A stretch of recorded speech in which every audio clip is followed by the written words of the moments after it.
Hello, my friends. Welcome to Adda 24/7. I'm your mentor Veer and I'm here with a very interesting and motivational video. देखिए दोस्तों, क्या होता है कि हमारे जो हम किसी भी एग्जाम की तैयारी करें तो उसके में एक बैकग्राउंड में ये जरूर चलता है यार कि इस जॉब में हमें पैसे कितने मिलेंगे, और उससे कहीं ना कहीं देखिए मोटिवेशन हमारा डायरेक्टली लिंकअप रहता है। क्योंकि ठीक है, एक वर्क लाइफ बैलेंस वो सब चीज़ें सेकेंडरी हो जाती हैं, सबसे पहली चीज़ एक इंपॉर्टेंट हो जाती है कि यार इन दी एंड पैसा घर में कितना लेके जा रहे हो। तो दोस्तों आज हम बात करने वाले हैं नाबार्ड ग्रेड ए मैनेजर की एज ए इनिशियल पोस्टिंग जब आपकी होगी तो आपको कितना पैसा मिलेगा उसके बारे में। एंड यहाँ पे जो मैं डिस्कस करने वाला हूँ वो करने वाला हूँ मई मंथ की सैलरी। तो दैट मीन्स जो रिसेंटली ज्वाइंड है, अभी उनकी ज्वाइनिंग हुई है, and this is there almost we can say second salary बोल सकते हैं, क्योंकि अप्रैल में उनकी ज्वाइनिंग हुई है। तो चलिए दोस्तों, फिर without wasting any time let's get started. But before starting our video guys, अगर आप हमारे चैनल पे नए हैं तो please download our Adda 24/7 app from the link given in the chat box. नहीं तो डिस्क्रिप्शन में लिंक मिल जाएगा, download it, check out the free material that we are offering in terms of current affair, quizzes, magazines and कोई भी course by करें तो हमेशा ऐप के थ्रू करें, क्योंकि यहाँ आपको मैक्सिमम पॉसिबल डिस्काउंट मिलता है। एंड जल्दी से वीडियो के नीचे रेड कलर का सब्सक्राइब का बटन आ रहा होगा, उसको दबा दो, उसी के बराबर में बेल आइकन भी है, उसको भी दबा दो, so that you will get the latest updated notifications of our videos. तो दोस्तों फिर शुरू करें।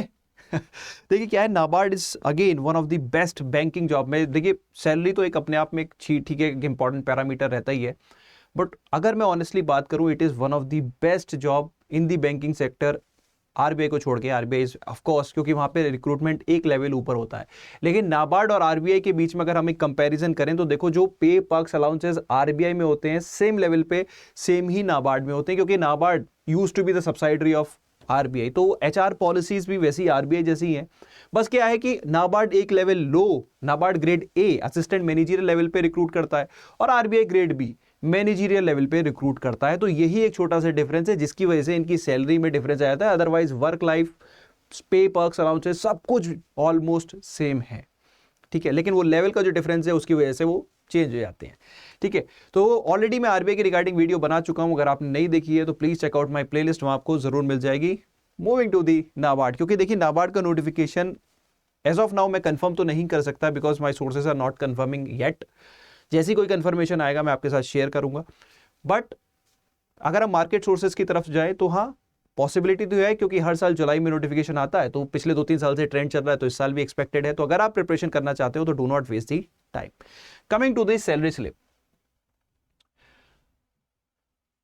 तो देखो दोस्तों ये मई मंथ की सैलरी स्लिप है। ऑफ कोर्स यहाँ पे मैंने बहुत सारी डिटेल्स हाइड की हुई हैं, क्योंकि जिनकी ये सैलरी स्लिप है ही वाज नॉट कंफर्टेबल, ही और शी वाज नॉट कंफर्टेबल कि सर मेरी ये, क्योंकि मतलब उनको लग रहा था कि शायद क्योंकि उनके कुछ पर्क्स एंड अलाउंसेस में डिफरेंसेस थे, तो उसकी वजह से शायद मतलब मैं ज़्यादा नहीं बोलूँगा, तो ही और she has asked me to keep this confidential. But मैं क्या है यहाँ पे आपको ओवरऑल, सर अगर ये हिडन है तो फिर हमें क्या बता रहे हो, don't worry, I will give you the numbers जो आपको चाहिए यार, नंबर्स ही तो चाहिए ना, नंबर्स मैं दूंगा ना।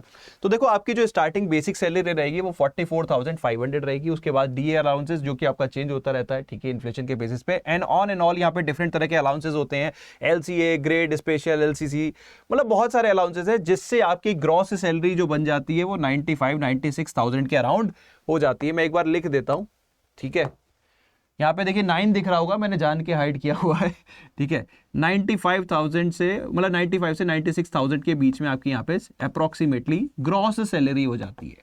इसके बाद definitely there would be deductions, आपका प्रोविडेंट फंड है, एनपीएस है एंड ऑल। तो यहाँ पे आपको जो दिख रहा है ऑलमोस्ट 17-18,000 का यहाँ पे डिडक्शंस हो जाते हैं, ठीक है।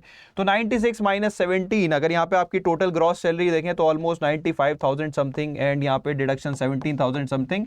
तो आपकी टेक होम कंपोनेंट जो आता है वो ऑलमोस्ट 77 से 78 के अराउंड रहता है। बाकी आपका थोड़ा सा प्लेस ऑफ पोस्टिंग पे बहुत ज़्यादा फर्क नहीं पड़ता, लेकिन हाँ फर्क तो पड़ता है।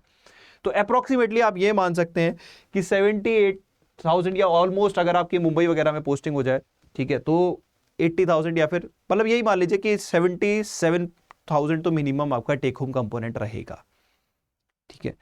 तो ये हो गई आपकी नेट सैलरी। अभी सिर्फ मैंने सैलरी की बात की है, अभी मैंने अलाउंसेस वगैरह की बात नहीं की। Net salary would be more than 77,000, ठीक है। तो net salary would be more than 77,000। अब हम बात करते हैं अलाउंसेस की।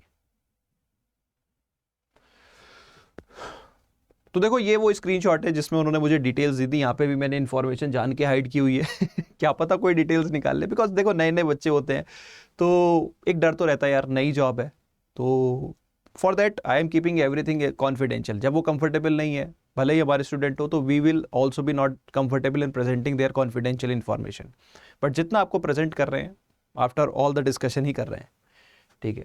तो अगर आप देखो एक हाउस होल्ड हेल्प होती है 5000, newspaper bill 791, reimbursement of internet data 1500, telephone 1038, तो ऑलमोस्ट आपके यहाँ पे डिफरेंट अलाउंसेस जो मंथली अलाउंसेस हैं वो ऑलमोस्ट 8329। इसके अलावा भी आपके पेट्रोल होता है, पेट्रोल आपका अप्रॉक्सीमेटली 15,000 यहाँ पे होता है, 15,000 प्लस लिखा हुआ है, ठीक है। उसके अलावा सोडेक्सो होते हैं 5,000 के।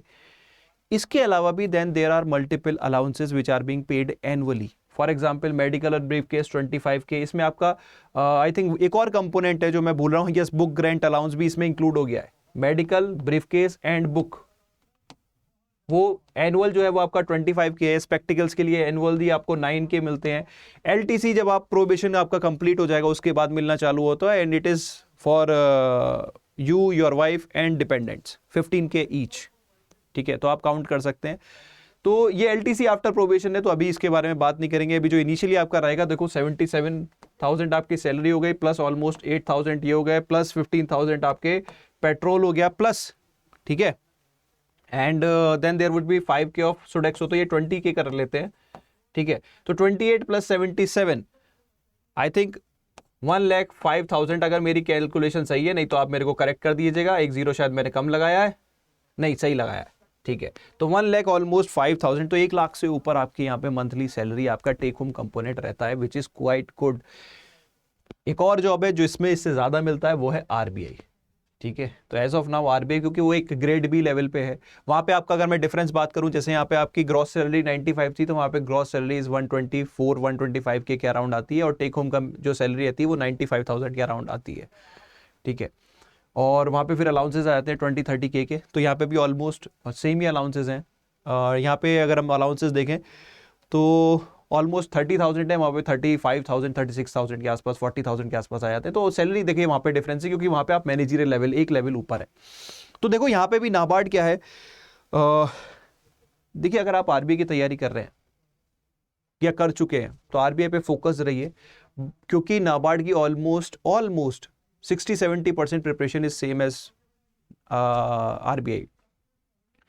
आप यूपीएससी की तैयारी कर रहे थे, आपने दिया, सपोज आपका प्री नहीं हुआ, whatever the reason, then this could be one of the best job that you can have as of now, क्योंकि यूपीएससी की रिक्वायरमेंट, ये एग्जाम जो है कहीं ना कहीं नाबार्ड का जो है वो यूपीएससी एस्पिरेंट्स को कहीं ना कहीं अट्रैक्ट तो जरूर करता है, बिकॉज जो सिलेबस है, जो थोड़ा सा एआरडी स्टैटिक को अगर हम देख लें, उसको थोड़ा अगर आप एक्स्ट्रा कवर कर लें, और वो कर भी सकते हैं बहुत शॉर्ट टाइम फ्रेम में, तो डेफिनेटली बाकी जो पूरा पेपर है दैट इज एंटायरली, चाहे वो ईएसआई कह सकते हैं आप, या फिर आप जो इवन जो पहला पार्ट है फेज 1 जो है, दैट इज क्वाइट डूएबल। थोड़ा सा वहाँ पे आरबीआई अप्रोच रखनी पड़ती है, थोड़ी सी बैंकिंग अप्रोच रखनी पड़ती है, तो हाँ, लेकिन कहीं ना कहीं NABARD is an examination for UPSC aspirants as well as those who are preparing for RBI, उनके लिए भी है। तो नोटिफिकेशन अगर जुलाई में आ जाता है तो आपके पास टाइम ज़्यादा नहीं है, बिकॉज ये सैलरी के लिए कंपटीशन बहुत ज़्यादा टफ है, and it is one of the highest paying job. Again मैं बोलूँगा, इसके बाद आरबीआई है जो एक फ्रेशर लेवल को पे करता है। सो दोस्तों, do not miss out the opportunity. अगर वीडियो अच्छी लगी है, अगर आपको सैलरी से मोटिवेशन आया है, तो स्टार्ट प्रिपेयरिंग टुडे। और प्रिपरेशन के रिगार्डिंग अगर आपको कोई भी हेल्प चाहिए, देखिए दोस्तों, तो आपको हमारा चैनल आप सब्सक्राइब कर लीजिए, वहाँ हम आपके लिए अपडेटेड कंटेंट लेके आते रहेंगे। मोर ओवर, अगर आपको पेड कंटेंट चाहिए, तो पेड कंटेंट के लिए हमारा यहाँ पे डेडिकेटेड बैच है, जिसकी क्लासेस 21st ऑफ जून से स्टार्ट हो रही हैं। तो please do not miss out the opportunity. This is the opportunity that can help you reach your goal. बाकी एक मेरा सजेशन रहेगा कि अगर आप चाहें तो आप रेगुलेटरी का महापैक में जा सकते हैं, क्योंकि यहाँ आपको मल्टीपल रेगुलेटरी एग्जाम्स की कवरेज मिलती है। एनरोल करने के लिए, चाहे इंडिविजुअल कोर्स में, चाहे आप मल्टीपल एग्जाम्स के लिए प्रिपरेशन करना चाहते हैं, मेरा सजेशन तो ये रहेगा कि गो विद दिस, ठीक है। आप कोड यूज कर सकते हैं Y581 फॉर मैक्सिमम डिस्काउंट। इस कोड पे आपको मैक्सिमम डिस्काउंट मिलेगा, और वो कब मिलेगा, जब आप ऐप से बाय करेंगे। तो कोड यूज कीजिए Y581 for enrolment in regulatory का महापैक। बाकी फ्री एडवाइस के लिए इस वीडियो का कमेंट सेक्शन ओपन है, just to reach out to me through the comment section and I will be there to help you in this journey. आप preparation कीजिए, बाकी हम आपके साथ हैं. So guys, on this note, I hope video में मजा आया तो do give me a like, do share it with your friends and do let me know if you have any other query related to any of the regulatory exam. So on this note, I am your mentor Veer now, signing out.